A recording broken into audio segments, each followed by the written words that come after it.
आगे yellowish area है यानी बॉर्डर के बिल्कुल साथ यहां पर फाइटिंग जारी है। तो इसे आप अंदाजा लगाइए कि वो बिल्कुल आगे जा ही नहीं सके हैं, यानी बॉर्डर पर ही 4 दिनों से रेजिस्टेंस फोर्सेस ने उनको रोक रखा है और इससे आगे वो 2 कदम भी नहीं जा सके। तो ये जो रेजिस्टेंस फोर्सेस हैं इन्होंने बाहर निकलकर उनके ये जो टैंक यहां पर मौजूद थे उनको तबाह किया। उनके लिए हैरानी और परेशानी वाला मामला है कि वो अंदर जाना चाह रहे हैं और रेजिस्टेंस फोर्सेस ने अंदर से निकलकर बाहर जो उनके टैंक मौजूद थे को तबाह किया है। हिजबुल्लाह ने डीप इसराइल में हमले करने शुरू कर दिए हैं, रॉकेट्स और उनके मिसाइल यहां पर गिर रहे हैं और इसी तरह जो इसराइल है वो भी लेबनान में आगे डीप चला गया। बाइडन से सवाल उठाए हैं कि अगर ईरान का ड्रोन आकर आपके जंगी बेड़े पर निशाना लगा रहा है और आपको पता ही नहीं है कि वो ड्रोन आपकी सर्विलेंस कर रहा है, तो फिर आपकी सिक्योरिटी कहां है?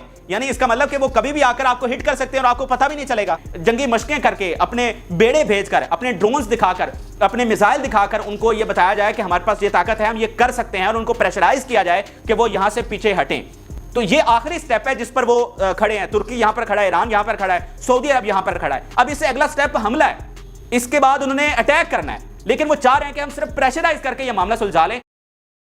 गजा में 3 दिनों से खौफनाक जंग जारी है और हर आने वाली रात पिछली से भारी होती है। गजा में रोज बरोज फलस्तीनी अपनी जानें दे रहे हैं, लेकिन इसराइल का गजा पर मुकम्मल कब्जा करना अब नामुमकिन हो चुका है। इसके साथ साथ ईरान, सऊदी अरब और तुर्की इसराइल के साथ जंग के इंतहाई करीब आते जा रहे हैं। और इसके साथ साथ बड़ी खबर यह भी है कि अमेरिका ने इसराइल से हाथ खींच लिया है और अपने फौजी भेजने से इनकार कर दिया है। बहुत सारी डेवलपमेंट्स हुई हैं, बहुत सारी इतलात हैं, सारी आपके साथ शेयर करते हैं। लेकिन सबसे पहले गजा के मजालिम का तज़किरा कर लें। गजा में क्या क़यामत ढाई जा रही है। तो गजा में जो सुबह है वो चाय और कॉफी से शुरू नहीं होती, बल्कि रॉकेट्स और मिसाइल और बमबारी से शुरू होती है। पिछली जो रात गुजरी है वो भी एक इंतहाई भयानक रात थी, क्योंकि हर जो आने वाली अगली रात है उसमें ज्यादा बमबारी की जाती है, ज्यादा हलाकतें होती हैं। अब ये जो पिछली रात गुजरी है इसमें सबसे ज्यादा 600 टारगेट्स किए गए हैं। पिछले 4 दिनों से जो ऑपरेशन जारी है उसमें कल रात सबसे ज्यादा टारगेट्स किए गए हैं। अल जजीरा की ये रिपोर्टिंग देखिए जिसमें वो कह रहे हैं कि हैवी बम्बार्डमेंट की गई है, इंटेंस एयर स्ट्राइक की गई है। फिर वहां की जर्नलिस्ट लिखती हैं कि नॉन स्टॉप एक्सप्लोजन्स हुई हैं, यानी बगैर किसी वक्फे के वहां पर जो बमबारी है, जो एयर स्ट्राइक्स हैं वो की जा रही हैं और जो कैजुअलिटीज की तादाद है वो 9000 के करीब पहुंच चुकी है। और सबसे दर्दनाक खबर यह भी आई है कि पूरी दुनिया में जितने बच्चे मारे गए हैं उसके मुकाबले में गजा में उनसे भी ज्यादा, यानी पूरी दुनिया के मुकाबले में ज्यादा बच्चे जो हैं वो इस वक्त गजा में मार दिए गए हैं। 3000 से ज्यादा बच्चों की इस वक्त शहादत हो चुकी है और 1000 से ज्यादा, ये लाइन सुनकर आपकी रूह कांप जाएगी कि 1000 से ज्यादा बच्चे इस वक्त मलबे तले दबे हैं और अभी तक उनकी वो लाशें निकाली नहीं जा सकी हैं। तो सोचिए उन वालिदैन के दिलों पर क्या गुजरती होगी कि जिनके बच्चे उस मलबे तले दबे हैं। फिर इसके साथ साथ ये भी अफसोसनाक खबर सामने आई है कि वहां की 52,000 हामला औरतें समंदर का जो सॉल्टी वाटर है वो पीने पर मजबूर हैं और 30,000 से छोटे बच्चे वो नमक वाला पानी पीने पर मजबूर हैं। तो वो ये तो सीधी सीधी आप उनकी नस्ल खत्म कर रहे हैं ना, कि वो जो 52,000 औरतें हैं जिन्होंने बच्चों को जन्म देना है, आप उनके लिए नुकसान कर रहे हैं। फिर 30,000 जो बच्चे हैं वो जब वो पानी पिएंगे तो किस तरह की बीमारियां फैलेंगी और कितनी हलाकतें होंगी। तो ये सीधी सीधी उनकी नस्ल खत्म करने की कोशिश की जा रही है। फिर आप हॉस्पिटल्स की बात कर लें तो वहां पर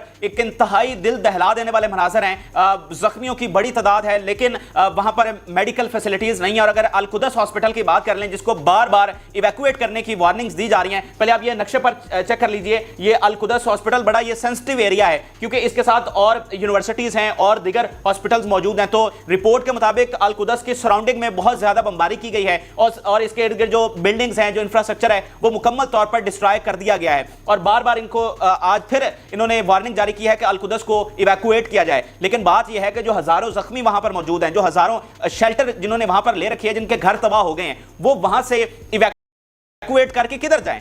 यानी कोई सेफ जगह है या कोई घर है जहां पर वो यहां से निकल कर चले जाएं और वो अपने बीमार जो जख्मी हैं, जो जिंदगी मौत की कश्मकश में, उनको अपने साथ लेकर किधर जाएं? तो ये जुल्म की इंतहा है। फिर इसके साथ साथ एक और हॉस्पिटल है, टर्किश पैलेस्टीनियन फ्रेंडशिप हॉस्पिटल, और ये गजा का वाहिद हॉस्पिटल है जो कि कैंसर को डील करता है, कैंसर के पेशेंट्स को हैंडल करता है। यहां पर भी इसके इर्द गिर्द, इसके सराउंडिंग में बहुत ज्यादा बमबारी की गई है और यहां के मरीजों को भी निकालने के हवाले से वार्निंग है। और वहां की जो डायरेक्टर हैं उन्होंने انہوں نے کہا جی ہماری میکسیمم جو میڈیکل فیسلٹی ہے وہ تباہ ہو چکی ہے اس بمباری کی وجہ سے, تو ہم مریضوں کو ہینڈل نہیں کر پا رہے. تو اس وقت کیا کر رہا ہے اسرائیل, سکولز کو نشانہ بنا رہا ہے, 47 مساجد کو تباہ کیا گیا ہے, ان پر بمباری کی گئی ہے. اس کے علاوہ ہاسپٹلز پر انہوں نے ڈائریکٹ اٹیک کیے ہیں اور ارد گرد اٹیک کر رہا ہے کہ ان کی سراؤنڈنگ تباہ ہو جائے, ان کی میڈیکل فیسلٹی تباہ ہو جائے, ایمبولینسز وہاں پر نہ پہنچ سکیں, اور مسلسل ایک موت کا خوف ہے. یعنی کیا آپ اس حالت کو تصور کر سکتے ہیں کہ آپ موجود ہوں اور آپ کے ارد گرد مسلسل دھماکے ہو رہے ہوں اور آپ کی آنکھوں کے سامنے شعلے ہوں آگ کے, اور کسی بھی وقت آپ کو یہ لگتا ہو کہ یہ بم آپ پر بھی گر سکتا ہے. تو ہر طرف چیخوں کی آوازیں ہیں وہاں پر, لیکن ان کی مدد کو ابھی تک کوئی نہیں پہنچا ہے. پھر آپ ان کا تکبر اور ظلم دیکھیے کہ غزہ کے ساتھ ساتھ یہ جو ویسٹ بینک ہے جو کہ فلسطینی ریاست جہاں پر صرف 8% قائم ہے, یہاں پر انہوں نے لارج سکیل پر بہت بڑے پیمانے پر آپریشن شروع کر دیا, یہاں پر ریڈ کر دیے انہوں نے. دراصل اس وقت جو پلان میں پہلے بھی آپ کو بتا چکا ہوں کہ ان کا مقصد ہے کہ یہ جو ویسٹ بینک کا جہاں پر 8% فلسطینی ریاست قائم ہے اور یہ جو غزہ ہے اس کو مکمل طور پر اس پر قبضہ کرنا ہے, کیونکہ جواز اس وقت ان کے پاس ہے جنگ کا, مکمل طور پر بیانیہ انہوں نے بنا رکھا ہے. تو ان کا پلان یہ ہے کہ اس ساری صورتحال میں وہ ان دونوں علاقوں پر مکمل طور پر قبضہ کر لیں. اب یہ جو ویسٹ بینک ہے اس میں انہوں نے سیٹلر اپنے جو شہری ہیں ان کو غیر قانونی طور پر آباد کر رکھا ہے, ان کی کالونیاں یہاں پر بنا رکھے ہیں جو کہ یونائٹڈ نیشن کے مطابق غیر قانونی ہے. لیکن اس جنگ کے دوران یہ ان کالونیوں کو مزید بڑھا رہے ہیں, فلسطینیوں کو ان کے گھروں سے دھکیل رہے ہیں, ان کو باہر نکال رہے ہیں. 112 کے قریب فلسطینی اس ویسٹ بینک میں شہید ہو چکے ہیں اور کئیوں کو انہوں نے قیدی بنا لیا ہے, اور یہ روزانہ کی بنیاد پر وہاں سے ان کو نکال رہے ہیں, ان کے گھروں کو گرا رہے ہیں اور وہاں پر نئی کالونیاں بنا رہے ہیں. یہ آپ میپ پر دیکھ سکتے ہوں گے, پہلے بھی بہت ساری کالونیز انہوں نے بنا رکھی ہیں اور یہ بالکل غیر قانونی ہے. یہ فلسطین کا علاقہ ہے, فلسطینی ریاست کا علاقہ ہے, یونائٹڈ نیشن کی قرارداد کے مطابق یہ سارا فلسطین کے پاس جانا ہے, لیکن یہ غیر قانونی طور پر یہاں انہوں نے آبادیاں قائم کر رکھی ہیں اور اس صورتحال کا فائدہ اٹھا کر یہ مزید وہاں پر آبادیاں قائم کر رہے ہیں.